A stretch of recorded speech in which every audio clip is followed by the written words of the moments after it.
السلام علیکم۔ اسلامک 7 سوال میں آپ سبھی کا استقبال ہے۔ سوال نمبر 1، کون سے صحابی تھے جنہوں نے حضور کی حفاظت کے لیے اپنے پاؤں کا انگوٹھا سانپ کے بل میں گھسا دیا تھا؟ جواب، حضرت ابو بکر صدیق۔ جب اللہ کے رسول مکہ سے مدینہ ہجرت کے لیے نکلے تو آپ کے ساتھ میں حضرت ابو بکر صدیقی بھی تھے۔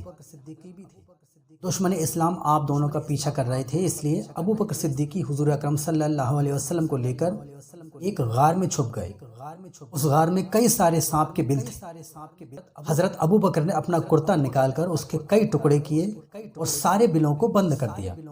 کپڑا ختم ہو گیا اور ایک بل باقی رہا تو اس میں انہوں نے اپنا انگوٹھا لگا لیا۔ اتفاق سے اسی بل کے اندر سانپ موجود تھا۔ سانپ بھی حضور کے دیدار کا منتظر تھا۔ سانپ نے کئی بار کوشش کی لیکن ابو بکر صدیقی نے اپنا پاؤں نہیں ہٹایا۔ مجبور ہو کر سانپ نے انہیں ڈس لیا۔ جب حضور اکرم صلی اللہ علیہ وسلم نے یہ نظارہ دیکھا تو ابو بکر صدیقی سے اپنا پاؤں ہٹانے کو کہا۔ سانپ نے باہر نکل کر اللہ کے رسول کا دیدار کیا اور ابو بکر صدیقی سے معافی طلب کی۔ اللہ کے رسول نے اپنا لعاب دہن حضرت ابو بکر صدیقی کے پاؤں پر لگایا اور آپ درست ہو گئے۔ سوال نمبر 2، وہ کون سا بادشاہ تھا جس نے اپنی بیوی کے مسلمان ہونے سے ناراض ہو کر اس پر چٹان گرا دی تھی؟ جواب، فرعون۔ جب فرعون کی بیوی حضرت آسیہ اللہ پر ایمان لائیں تو یہ بات فرعون کو بے حد ناگوار گزری۔ اس نے حضرت آسیہ کو تیز دھوپ میں لٹا کر ان پر وزنی پتھر رکھ دیے، لیکن حضرت آسیہ ایمان پر ٹکی رہی۔ غصے میں فرعون نے ایک بڑی چٹان ان پر گرائی۔ فرشتوں نے چٹان گرنے سے پہلے ان کی روح کو قبض کر لیا اور وہ شہید ہو گئی۔ سوال نمبر 3، کون سے صحابی تھے جنہوں نے خیبر کے قلعے کے مضبوط دروازے کو اپنے ہاتھوں سے اکھاڑ دیا تھا؟ جواب، حضرت علی۔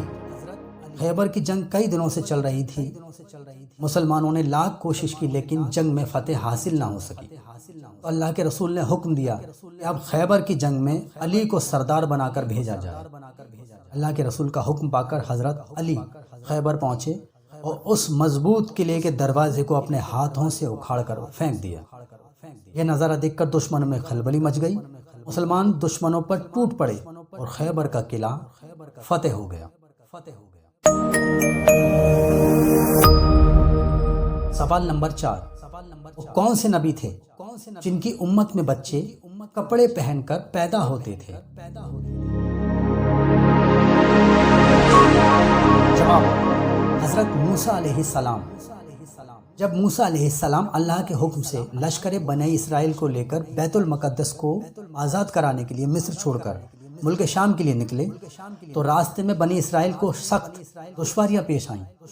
موسیٰ علیہ السلام نے اللہ سے دعا کی اور اللہ نے سفید ابر کو ان پر سایبان بنا دیا جو اس لشکر کی دھوپ اور گرمی سے حفاظت کرتا تھا۔ رات کو ان کے لیے نوری ستون اترتا تھا جس کی روشنی میں چلتے اور کام کرتے تھے۔ کھانے کے لیے آسمان سے من اور سلوا اترتا تھا۔ کپڑے میلے اور پرانے نہ ہوتے، ناخن اور بال نہ بڑھتے۔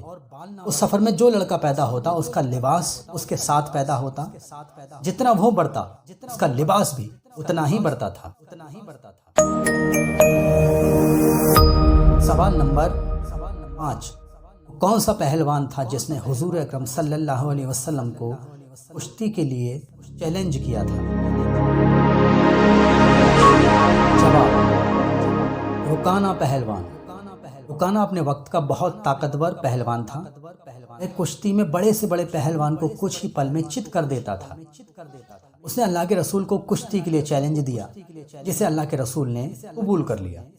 رکانہ بہت خوش تھا کہ اب کچھ ہی منٹ میں وہ اس کشتی کو جیت لے گا، لیکن جب اس نے اللہ کے رسول پر وار کرنے کی کوشش کی تو ایک ہی پل میں اللہ کے رسول نے اسے زمین پر ڈال کر چت کر دیا۔ رکانہ حیران رہ گیا، اسے لگا شاید جلد بازی میں کوئی چوک ہو گئی ہے۔ اللہ کے رسول نے اسے دوبارہ موقع دیا اور اس بار پھر سے اسے ایک ہی پل میں چت کر دیا۔ اور ایسا ایک نہیں، دو نہیں بلکہ کئی بار ہوا اور پھر رکانہ نے اسلام قبول کر لیا۔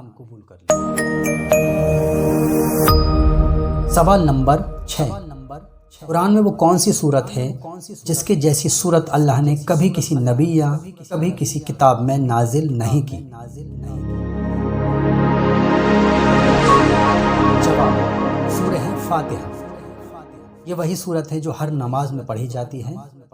حضور صلی اللہ علیہ وسلم نے فرمایا اس کے جیسی صورت توریت، انجیل اور زبور میں بھی نازل نہیں ہوئی۔ سورہ فاتحہ ہر مرض کے لیے شفا ہے۔ سوال نمبر 7، وہ کون تھا جسے زمین نے اللہ کے حکم سے اس کے خزانے کے ساتھ ہی زندہ نگل لیا؟